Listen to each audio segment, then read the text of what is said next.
Hello. Today I offer you some thoughts and prayers, really because we can't meet in our churches at the moment.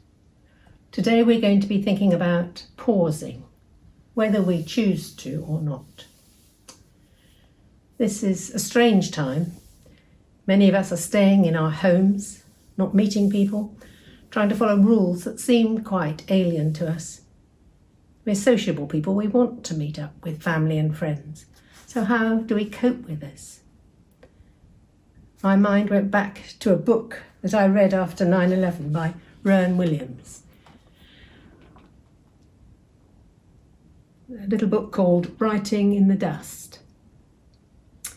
He refers to the story in John's Gospel of Jesus writing in the dust. You remember the story of the Pharisees when they presented him with a problem, that of the woman taken in adultery.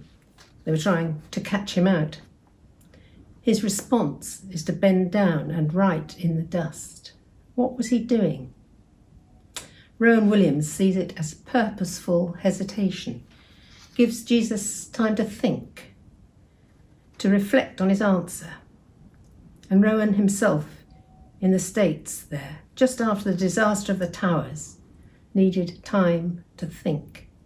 He doesn't want to give hasty answers or judge the situation. Pausing gives people space to see things differently. Now, many of us are given space that we didn't ask for. Yet maybe we might see importance in this pausing. It might be a form of prayer, waiting to allow space around the issues. What is happening to us? How should we respond? How can we maintain our hope, our faith, our sense of direction?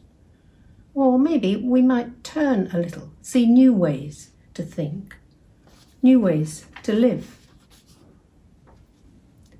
Also, how can we help others to cope? Perhaps we can help bring some good out of this extraordinary time. Maybe sometimes we might write in the dust with Jesus, listen and watch like Rowan Williams. Maybe this writing in the dust is about letting God into the situation, even discovering God afresh. The future Bishop of Chelmsford, that's the diocese where I was brought up, Bishop Judy Dinnen, wrote in a Christmas prayer leaflet. You may have seen this one. And she had one page herself where she wrote a reflection and a prayer.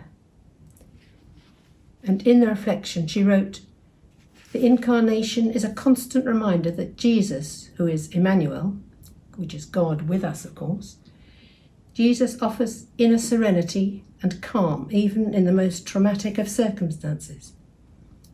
To know that we are loved and accepted unconditionally, and that we don't always have to be in control, is God's gift to each of us. Our problems won't be solved, nor our lives made perfect, but God's peace will carry us gently through the turbulence if we just pause to recognise and feel it." Bishop Judy offers us a prayer. I'll light a candle and we can say this prayer.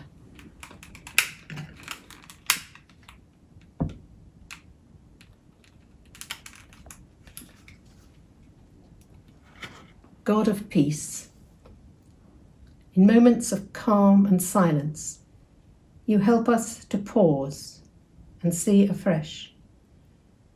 Give us grace to notice both the signs of your presence and the needs of others today.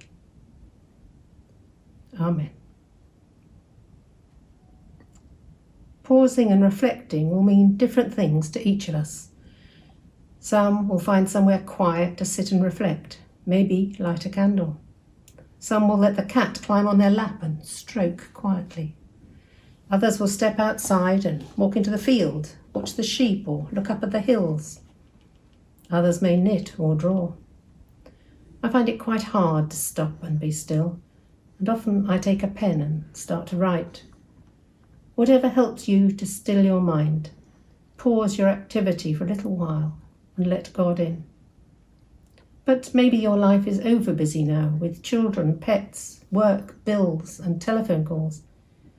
Be kind to yourself. Don't expect too much of yourself. God is with you when you're busy too, when you scrub the potatoes or bath the children. Take a deep breath and remember the brief prayer of Bishop Gooley. As I said, I write to try and make sense of life. Early on during the first lockdown, I had a dream of how this pandemic might lead us to a better world in some ways.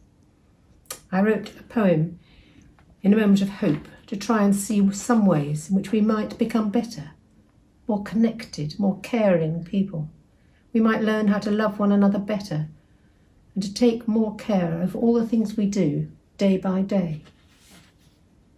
So I'll read my poem to you.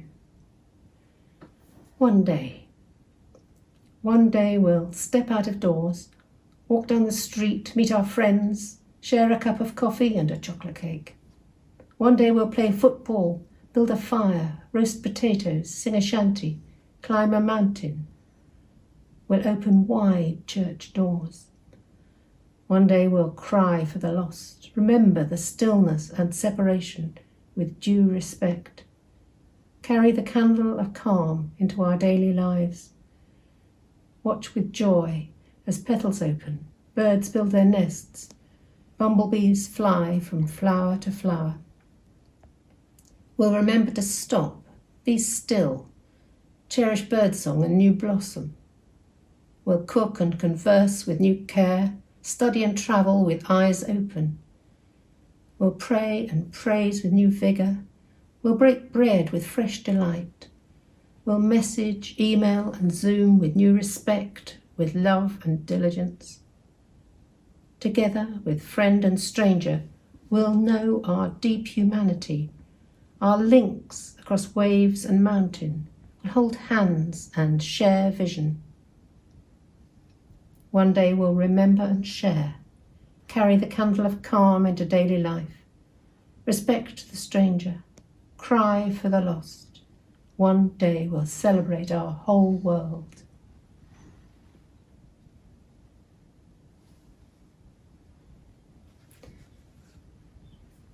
I was surprised when an Australian dance school found my poem on the internet and asked if they could create a dance around it. Choreo poetry, I gather it's called.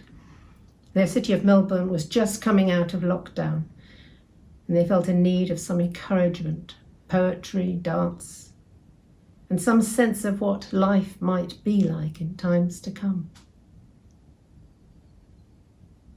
So I'll end with a quote from the letter Peter wrote to the scattered people of God. Finally, all of you, have unity of spirit, sympathy, love for one another, a tender heart, and a humble mind.